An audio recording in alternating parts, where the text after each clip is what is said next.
So friends, we had looked at two techniques of problem solving so far. I'm sure you would recollect the first one was brainstorming and second one was 5 whys.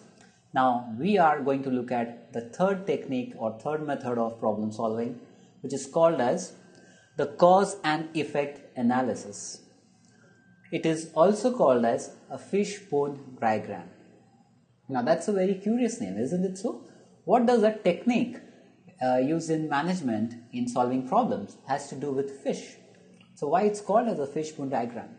I know those questions would have started coming in your mind, and we will try to answer those questions as we move along. So let's look further. So what is a cause and effect analysis diagram?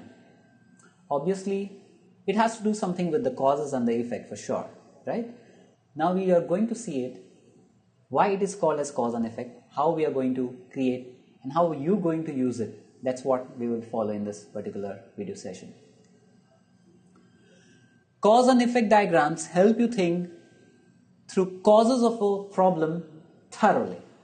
So it is, I would like to highlight the word thoroughly is one of the words that this particular methods try to explore to find what could be the possible reasons about particular problem. It also gives its major benefits in terms of that they push you to consider all possible causes of the problem rather than just the ones that are the most obvious. Many of the mistakes in terms of fixing a problem lies over here, if they are not followed, is they tend to only look at what are the most obvious reasons and try to fix that. And then they try to fix it, things start working for some time, again it breaks, again they look at what is the most obvious particular reason, again they try to fix it, and it again breaks after some time. So it becomes a recurring problem rather than solving the problem from its root cause. And this particular method actually gives you insights, it gives you at times a complete new understanding about what is really a problem of this particular cause.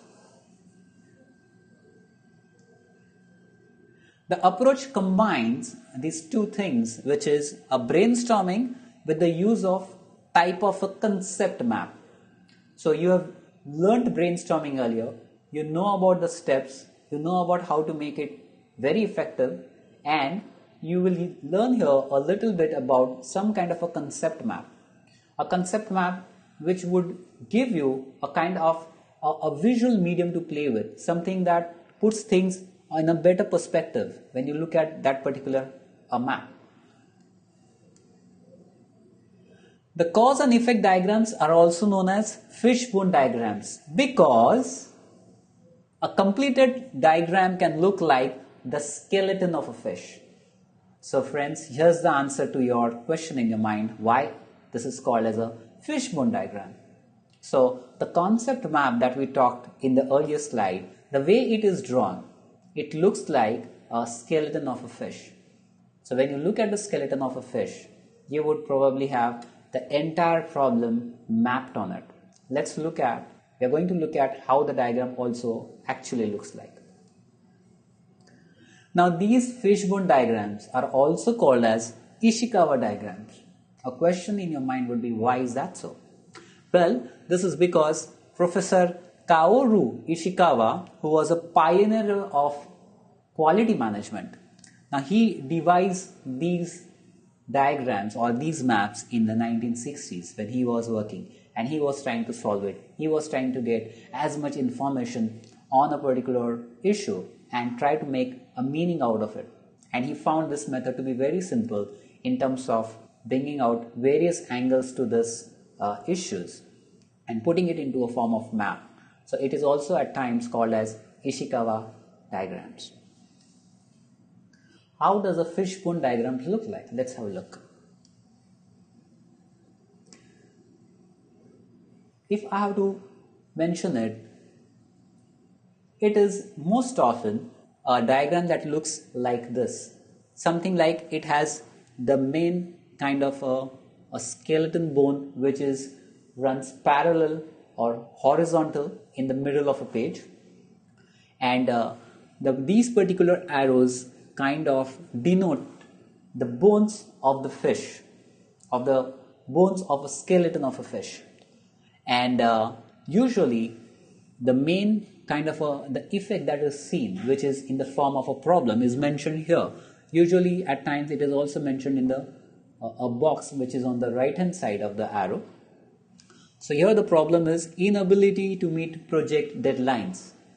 So that problem is identified and written on the horizontal line, at times, as I said, on the right hand side of the arrow. And the major factors that are contributing, which are the causes for this effect that has been seen. This is something which is there in reality, that is inability to meet the project deadlines is an effect that's happening, and you would like to form, or you would like to find, what are the causes of that. Now these are the kind of bones of that fish which are coming out of the main bone, and they are denoted with some of the major factors of that particular problem. So here, for this particular problem, the major factors listed here are teamwork, planning, information technology, and project management. Now this is on a very simplistic terms and easier to understand. And once these major factors are identified, we use to, or we draw certain lines coming from the main factors, which are some of the other reasons or some of the other contributing factors for that particular cause. So in teamwork, inadequate mix of skills, that is what you particularly identify as one of the problem area in teamwork that is influencing this. So similarly, for all of these major factors, you tend to write what are some of the factors or some of the issues or some of the concerns that are contributing to this effect that's happening. So you draw the lines coming off these main factors and start noting it down. Now as you start noting it down for each of these factors, you will understand that you are trying and you are starting to get a better picture, a macro view of the picture, and this particular effect that is happening, you start getting a very different, insightful sense of understanding of why it's happening. Okay? So let's look at what are the steps of cause and effect analysis. Step 1. Identify the problem. Now write down the exact problem you face in detail. Meaning, where appropriate, identify who is involved, what the problem is, and when and where it occurs, what is the frequency of it, which particular time period it happens often, things like those. Write the problem in a box on the right hand side of a large sheet of paper. So usually when you want to use a fishbone diagram, it's good not to use your writing pad. It would actually be very useful and very appropriate to use maybe a chart paper or half the chart paper. So everyone having ample space to put the diagram together. It just works better. So continuing with the identifying the problem, draw a line across the paper horizontally from the box. So you have written the problem on the right hand side of the paper, when this is the problem, then you draw a horizontal line going towards the box. Now this arrangement looks like the head and spine of a fish, which gives you space to develop ideas. So around this space you are going to now develop ideas. Work out the major factors involved. We looked in the earlier example when we saw that fishbone diagram, and we talked about a little bit about identifying those major factors. So these factors are the major ones that you feel contribute to the problem. So draw lines off the spine for each factor and start labeling it. We have seen that in the earlier diagram also, how we have noted those down. These may be people involved with the problem, or systems, or it could be equipment, materials, external forces, etc., which is relevant to your situation, which is relevant to your organization, okay, or which is relevant to the kind of the responsibility and the role that you play at the organization. Using the fishbone analogy, the factors you find can be thought of as the bones of the fish. That's what we also looked at the earlier diagram. So looking at another fishbone diagram, this is how it looks like, where we talked about in the earlier slide are being seen here. So take a look. I'm sure you notice that there is a different colored box in the center on the right hand side. And if I ask you what is that, obviously yes, that's the main kind of a problem written there, which is in this case is labor unrest. And you have drawn a line horizontally which essentially makes it the head and the spine of a fish. And then we identified for the labor unrest what are the major factors that would be contributing to that. And we have kind of, in the analogy of fish bone, we have drawn lines which are the bones coming out from the spine of that fish and mentioned those factors at the end of it. After we have identified and noted that down, then comes a time that you start looking at what are the factors or what are the particular headings under these factors which are contributing to the problem. So you start noting down all the relevant kind of areas that are actually making this factor contribute to the problem. So under job specific, if you have to see, there could be things like job security, working hours, job satisfaction, roles and responsibilities, working conditions or facilities.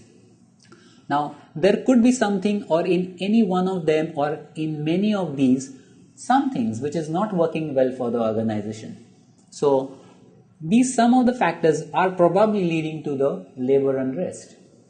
Similarly, if you look at the monetary part, the points which are noted here as an example are the wages, the bonus, the incentives and the rewards. So probably there are few things that might be going very well. Maybe the wages, the incentives and the rewards are happening well. However, you might think of, okay, the real unrest is because the bonus is not given to them. So you start actually looking at the bigger picture. There could be few things that are working well, though they are factors, but some things that really would come out as the true pain areas. And that is where you would probably think of focusing first. So similarly, if you look at, there are other factors mentioned here like the political, legal and others, and some of the other areas that come under that. Step number 3, identify possible causes. So for each of the factors that you considered in stage 2, brainstorm possible causes of the problem that may be related to the factor. Show these as smaller lines coming off the bones of the fish. Now that's what we looked at sometime before in the earlier slide.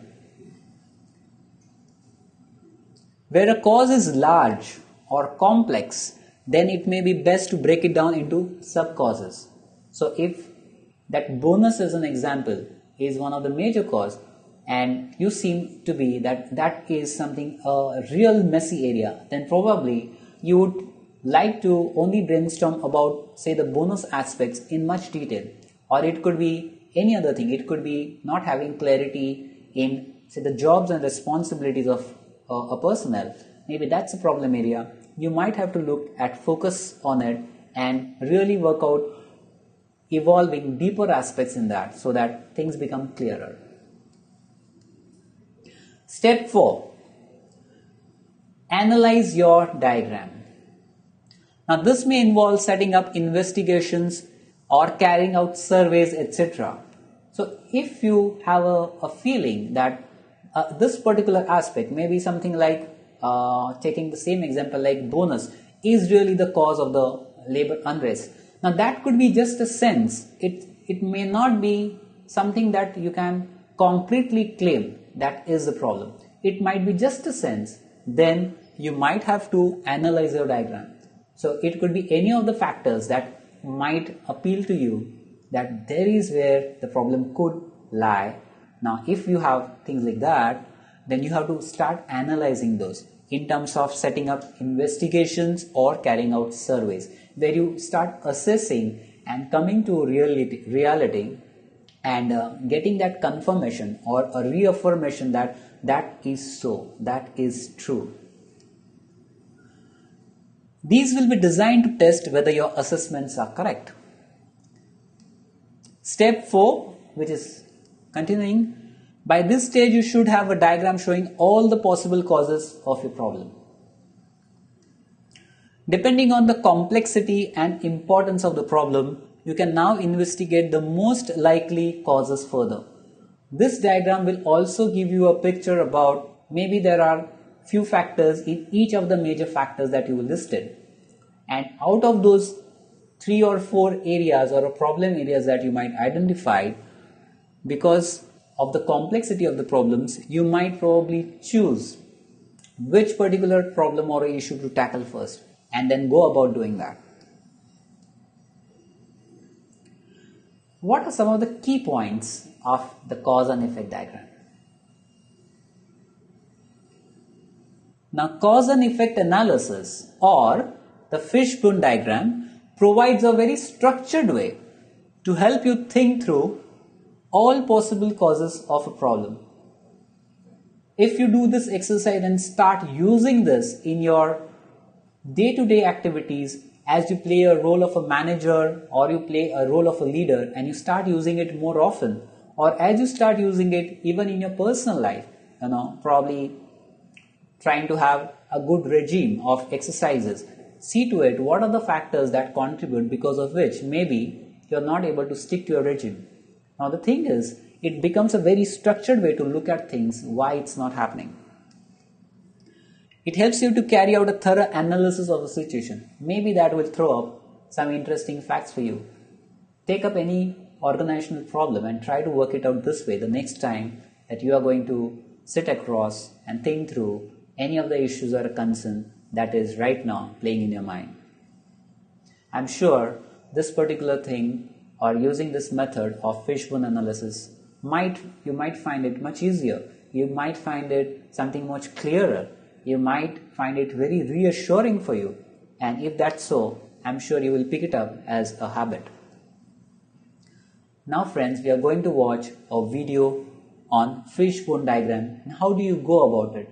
You will see that many of the things that we have spoken and learned so far, you will see it evidently happening there and just might get very strongly imbibed where you will not forget a fishbone diagram.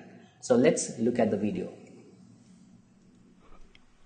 Hi everybody, this is Eugene O'Loughlin, lecturing computing at the National College of Ireland, and welcome to my series of short videos on problem-solving techniques. In video number 3, we're going to take a look at cause and effect diagrams.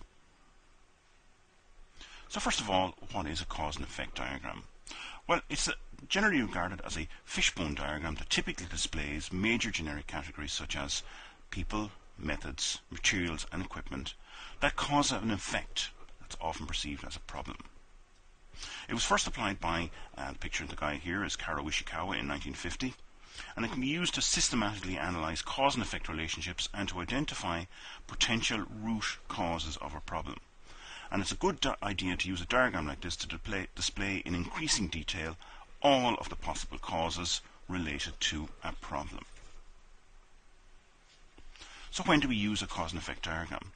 Well, it can be used to help identify the root causes of almost any problem that you can think of. This type of diagram is learned very easily by people, and it's very useful in helping teams reach a shared understanding of a complicated problem. We can also use them to organize and analyze relationships between the causes of a problem. Basically, what it's very good at doing is something has gone wrong and we don't know what it is. And we're going to use our cause and effect diagram to help us try and figure out what is causing the problem. So how do we draw a cause and effect diagram? Well, on my diagram here, I've got a fishbone-like diagram with, in the head, we state the problem statement, which is the effect. And we've divided our diagram up into 4 main causes, so we identify those with the 4 large arrows. And within each main cause, we try and establish at a second level possible causes as to why under each category a main cause might be occurring. And for each cause in turn, we ask, why is this cause happening? And we get out to third and sometimes even fourth and fifth levels. Whatever you do, make sure that the diagram is visible to everybody. Put it up on a big whiteboard or use post-its or something like that on a wall. Don't overload the categories and don't go to too many levels, because your diagram is going to get very complicated and very, very messy. Also, avoid vague statements such as possible lack of something or in terms of something. Make sure you avoid those. So here, for our purposes of this video, we have a simple cause and effect diagram starting point with machinery, people, materials, and methods that cause a possible effect, as we've mentioned before. If we need another category, we just simply add one in. So for example, we could add in money as a category here, or equipment or some other type of category. But for the moment, let's stick with these four. And the best way to illustrate how to use a cause and effect diagram is to go through an example. Suppose we have a pizza delivery company which is experiencing a lot of complaints from customers about late deliveries of pizzas on busy Friday and Saturday nights. And what we're going to do is we're going to draw a diagram to identify all possible causes of this problem. So here we have a starting point. And this diagram here, by the way, is taken from a book, a small book called The Memory Jogger, Part 2. It's a pocket guide of tools for continuous improvement and effective planning, written by Michael Brassard and Diane Ritter, and published by Gold QPC in 1994. So we have our four main categories here, and I've spread the diagram out a little bit to make it a little bit more visible.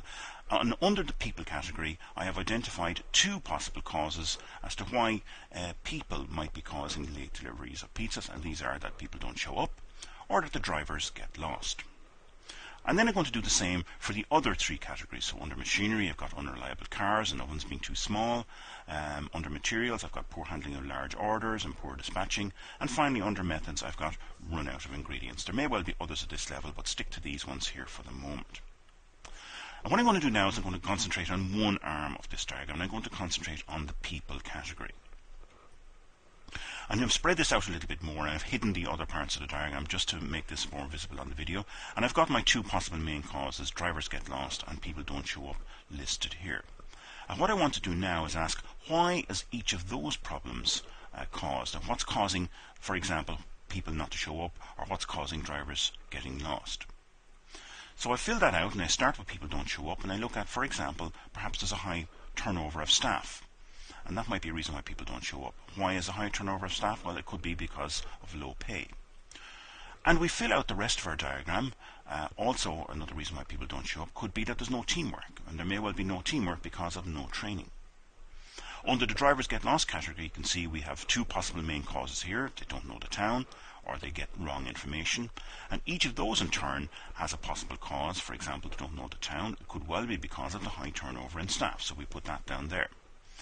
When we get the wrong information, it could well be because it's being busy, their orders are being rushed. And because it's being rushed, poor training might well be a reason why people are not able to handle orders in busy periods. So we can fill out our cause and effect diagram for each category like this. And when we've done that, we could have a much fuller diagram like the one you see here, where we have spread out and looked at all the possible causes under the machinery, under methods, and under materials. And we can use a diagram like this to establish all possible causes of a particular problem. Now, it may well be that all these problems that are identified here may not actually be the reasons why late deliveries of pizzas on Fridays night are actually happening, but now we're in a position to investigate which one or which group of problems is there more than two or three problems here causing the problem, and we can now investigate that. We have a better understanding of what it is that we are looking for, and hopefully we will be able to solve the problem of late delivery of pizzas, or use a diagram like this to solve many problems that we face. You can learn more about cause and effect diagrams and other problem-solving techniques in my new book, An Introduction to Business Systems Analysis, which is published by the Liffey Press and is available online in stores like Amazon and Barnes & Noble. All proceeds and all profits and royalties from the book will be donated to charity. The charity in this case is the National College of Ireland Foundation. I hope you found this video useful. Thank you very much for your attention.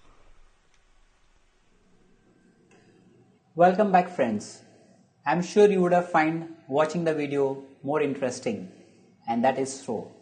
So coming back, I would like to see what are some of the learnings that you have learned in this particular session of problem solving methods, where we looked at 3 methods. I'm sure you remember those. One is brainstorming, second is the 5 why method, and the third is the fishbone diagram or the cause and effect analysis.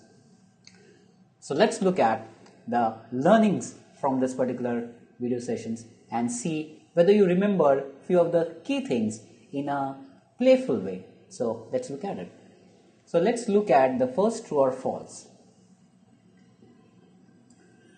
Brainstorming is a strategizing and implementing tool. Is it true or is it false? Well, just one of the possibilities. Do you recollect any tip, any pointer that we talked about? Did you recollect that example of a stall? Do you recollect that there were some bullet points? And probably there was one particular last bullet point that would fit this. So I'm sure you are going to get this. Let's look at the answer. It is false. So what's the true answer, or what's the right answer? The right answer is brainstorming is merely a idea generation tool. I'm sure you recollect that. Let's look at the second one. The following are the preparation steps for brainstorming. Let's look whether you remember those. Comfortable meeting environment. Is it true? Appoint one person to record the ideas. Define the problem you want solved clearly. Immediately start the session once the above steps are met. What do you think, friends? Is it true or is it false? Looks to be a lot part to be true, or maybe to some entire part to be true. So what's the answer? You got it? Let's check it out. The answer is false. Almost all the 3 bullet points, point number 1, 2 and 3 are all true except the last one. So immediately start the session once the above steps are met is the only false thing in this. So the correct one is the last bullet point is after the first 3 steps are met, allow individuals and give them think time on their own to find as many ideas, maybe a minute or 2 minutes, and then start the group brainstorming session. And we saw that it is so because once everyone starts putting their ideas immediately, you tend to lose your own original ideas that would have come to your mind, just because the influence of the incoming ideas do not or at times make you forget those. So that's why it is a false statement. You ready for the next one? This is going to be a simple game of fill in the blanks on 5 whys. My request is, if you want to make it interactive, take a piece of paper, write number 1 to number 6 on the left hand side, and you can check whether your answers were correct or not. I'm going to give you time for that. So do not write the entire sentence.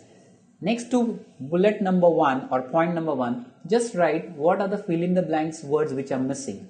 Only the missing words, no sentences. Are you ready? You have a paper and a pen with you? Right? Okay, let's make it interesting. Let's look at the first fill in the blanks. The 5 whys is a simple problem solving technique that helps users to get into the dash of the problem dash. And the second dash, my friends, is with the explanation. Something which is probably the adjective of this particular thing. You started thinking, I'm sure. So if you have the answer next to point number 1, you can write this word as the first word and the word that would come here as the second word. So that I'm going to give you a chance to check your answers sometime later in this presentation. Let's look at the second point. Made popular in the 1970s by the Dash production system. Here it is referring to one of the problem solving methods that we learned here, and this fill in the blanks is something that refers to where was it being used in the starting days.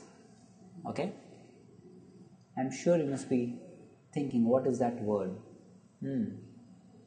I can see some of you are asking me if there could be any clue that I can give. Well, I can. Okay, for the benefit of those who are asking me that, I can't resist. Okay, this particular clue is, it's a name of a automobile major. Okay, it is a name of a automobile major. I'm sure you must have gotten it now. You're going to check the answers later. Let's move to the next one. You ready? Let's see. Start at the dash and work backwards toward the root cause. You remember, this is one of the ways how to use a tool, and we have learned it over here. You start at the dash and then start working backward towards the root cause. Obviously, it is referring to the 5 why method as it's mentioned there on the topic. So think about it. Let's move to the next one. 5 whys technique is dash to learn and apply. I'm sure many of you would have got it. Okay, a clue would be, we talked about it's not necessary that you have to use it in an organizational setup. It can be used absolutely in any setup. It could work in your personal life as well. And the reason why it can work in your personal life is that particular word that's missing here. Okay, that's a clue. Let's move ahead.